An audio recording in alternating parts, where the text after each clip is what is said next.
Hello everyone, কেমন আছেন সবাই? আজ আমরা দেখাবো কৃত্রিম বুদ্ধিমত্তা বা এআই ব্যবহার করে বিশেষ করে জিমিনাই দিয়ে কিভাবে আপনারা সাধারণ ছবিকে একটা অসাধারণ ফিফা ওয়ার্ল্ড কাপ পোস্টারে রূপান্তর করবেন, ঠিক এই পোস্টার গুলোর মতো।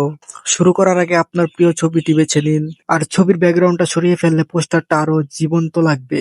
আপনারা যে কোনো ব্যাকগ্রাউন্ড রিমুভার অ্যাপ ব্যবহার করে এই কাজটা করে নিতে পারেন। ওকে, চলুন কিভাবে করবেন সেটা দেখিয়ে দেই। প্রথমে জিমিনাই অ্যাপসে প্রবেশ করুন।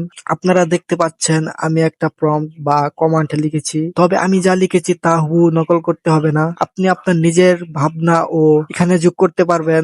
যেমন আমি লিখেছি, একটা আকর্ষণীয় ফিফা ওয়ার্ল্ড কাপ পোস্টার তৈরি করো। মাঝখানে থাকবে আমার ছবি, ব্যাকগ্রাউন্ডে থাকবে হাজারো দর্শক, উজ্জ্বল ফ্লাড লাইটের আলো, পোস্টারে জুড়ে দাও সুন্দর একটা ট্রফি এবং টুর্নামেন্টের লোগো। কমান্ড দেওয়া হয়ে গেলে রান বাটনে ক্লিক করে কিছুক্ষণ অপেক্ষা করুন। কিছুক্ষণ অপেক্ষা করার পর দেখবেন জিমিনাই আপনার জন্য দুর্দান্ত একটি পোস্টার বানিয়ে দিয়েছে। আজই ট্রাই করুন আর আমাকে কমেন্টে জানান আপনার পোস্টারটা কেমন হলো। ভিডিওটা ভালো লাগলে লাইক ও শেয়ার করতে ভুলবেন না।